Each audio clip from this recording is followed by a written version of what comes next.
Okay, Greg, we were here snowing yesterday, but it's sunny today, so I figured I'd better, and I did get the check, so thank you very much.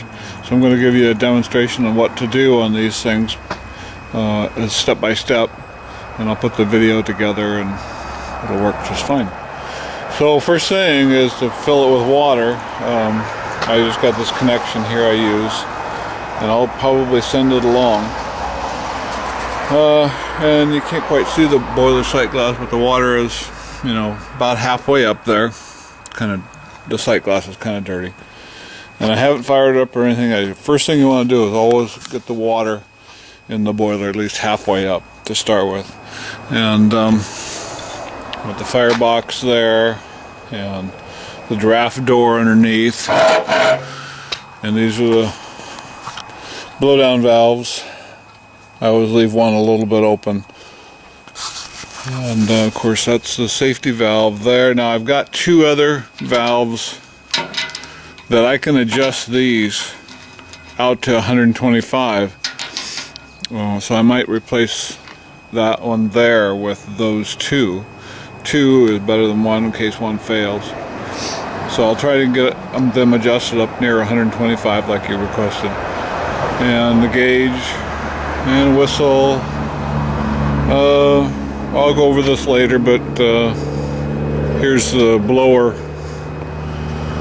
for the blower, and of course this is the injector over here, and I'll go over that later as well. And hand pump here. You always want to make sure that water in the sight glass right there is, you know, around the halfway mark. So if you don't have enough boiler pressure to run the injector, then you just pump it with this hand pump right here. And I'll go over all that later too, as it warms up. It's still cold, there's no fire in it at all. This is, figured we'd just start here. Okay, here's some wood I use. I just split it up, and I actually cut it down to long enough to work in boiler. Cut it down on my bandsaw and then split it. And a bunch of kindling. And just some paper. And I start by putting a log on the left side and the right side in the firebox. Just so you've got space in the middle. So there's one on the left and one on the right side. And a bunch of paper in there, of course. And then kindling and all that. So that's kind of the next step.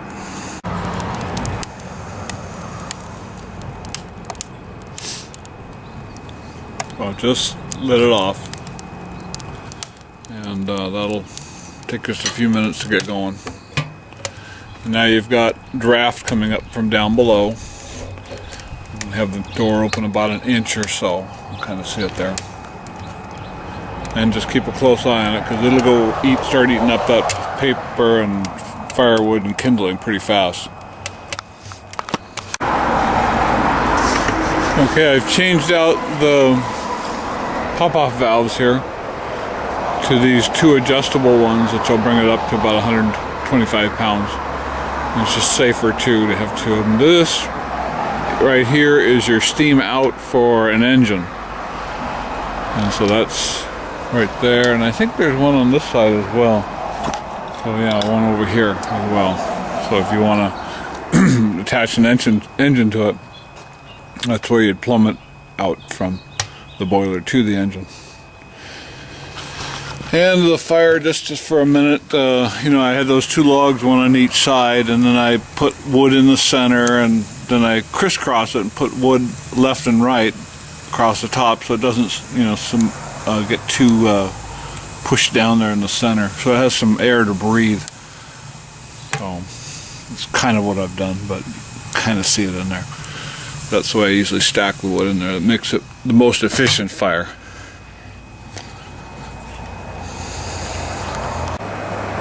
Okay, she's warming up here real good. About 45 pounds or so. Two pop-off valves. I've adjusted them as much as I can for now until I hear them pop off. They make a lot of noise, and steam goes out the side of them. So kind of want to be aware of that.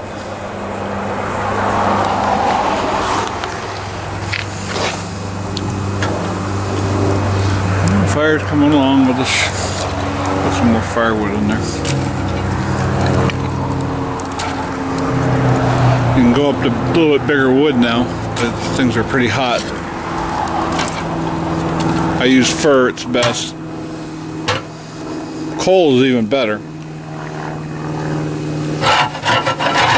The ash pan here is getting a little full, so I'll empty that later, but not right now.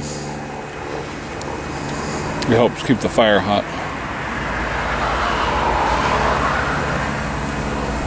And you'll have little steam leaks here and there when you first fire up the boiler. As you can see, the metal expands and those leaks will go away as the boiler gets hot.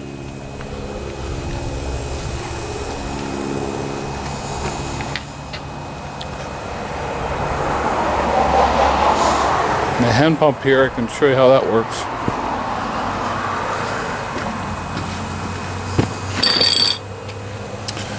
This valve here is a airlock. So what you do is you open that up and start pumping it here. And once you see water come up through the pipe and out that, then that keeps the airlocks. Now everything that's coming out of the little tank down there, and you can use any system you want, is going into the boiler. And the water sight glass here, the water will start rising on it. It takes about 100 pumps to make a difference. That little plastic hose is near the top here. Put it down the bottom. It's catching some air. Back up there again.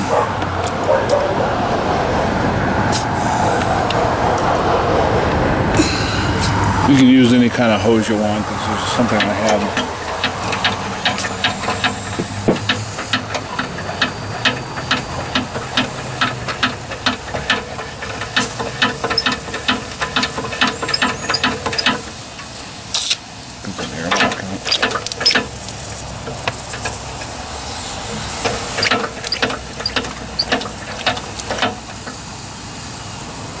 Anyway, that's how that works. A couple check valves here, and one up here as well.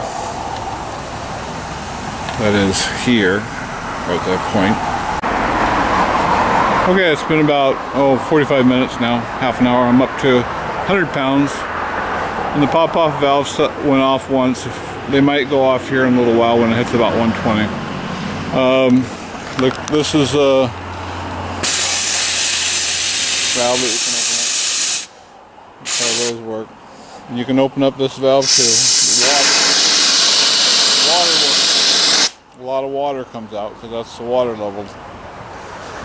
And I showed you the hand pump. Now the injector, I've gotten it to work pretty good. The reason why I use a clear hose on both of these is because you can actually see the water coming up in it. Which isn't recommended, but you know, it works better that way, I think. So I'm going to turn on this valve up here just a little bit. And by the way, it has to be above 80 pounds for that injector to work. That's why I have the hand pump on it. Because if your water sight glass gets low, then you want to have another way of getting water in there besides the injector. So you've got the hand pump as a backup. I'm turning on the valve just very slowly.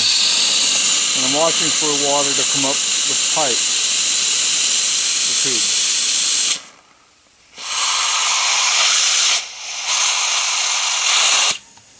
Okay, so now it's pouring out the overflow, so then you open the valve all the way. And everything that's coming out of this canister here is going into the boiler. And in doing so, you're going to raise the water level on the sight glass. But it's also going to take a lot of the steam away. Now it's down to about 90 pounds, and you can see it going down there. So I just put it a little bit in at a time. You don't want to kill the steam. So I'm just going to turn off this valve.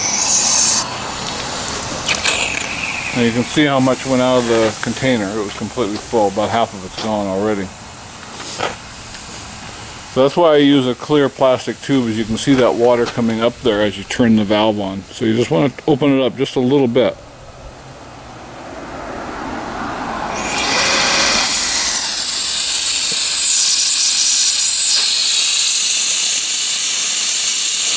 And sometimes this injector gets hot.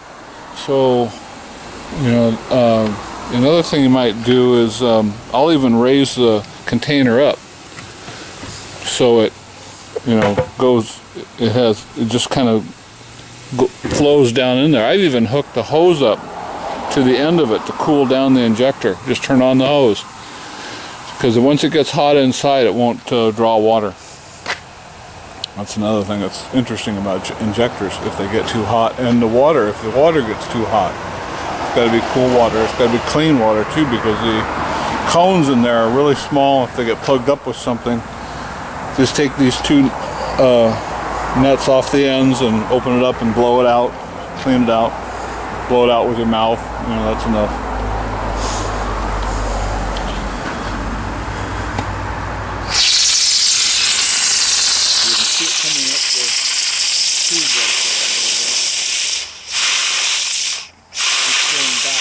There, it came up. And now I've opened the valve all the way open. And then everything that's going out of the container is going into that boiler. But again, I don't want to put too much in and kill the steam. Especially if you're running an engine. You just want to keep that water sight glass about halfway, or a little less than halfway is fine.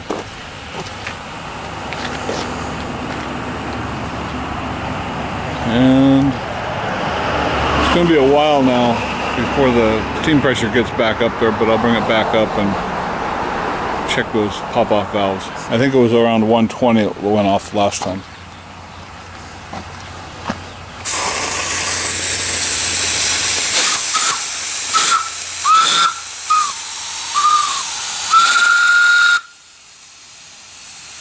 I want to put a rope or something on there. Stand back and pull it. It's got a little water in it, so it doesn't work too good. So that's about it for now. Okay, one other item, the blower. Valve is right here. And you can start using this anytime you get over, say, 50 pounds air pressure or boiler pressure. So I've turned it on a little bit. You can hear it hissing. And what that does is it draws a lot of air into the fire from down below, but of course you're using steam as well. So when I first put wood in there, you know, a new load of wood, if you've got, you know, 40 or 50 pounds of air, then I turn that on a little bit and let that start really hot. I just leave it on for a minute, and you can see the boiler pressure is going down a little bit, but it really gets that fire going good. Good with coal as well. You can have it at any setting you want. But that's probably enough. That helps give a lot of draft to the fire. There's a ring inside the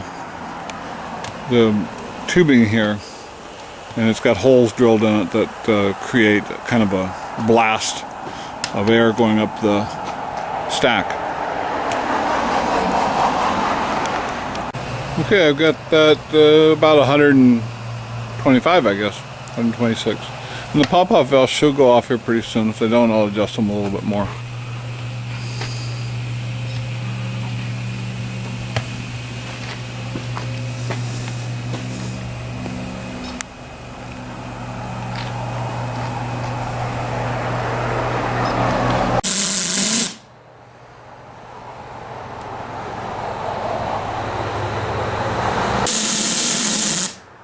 A lot of steam comes out of there, so only one of them is going off. I think it's the one on the right.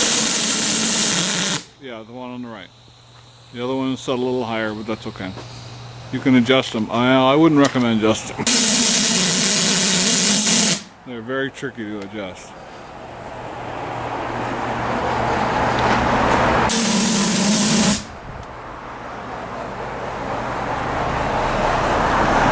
if somebody's standing near that, they're going to get a big surprise. Of course, it's hot steam, but it's cold by the time it leaves the blow-off valve after, 3 or 4 feet.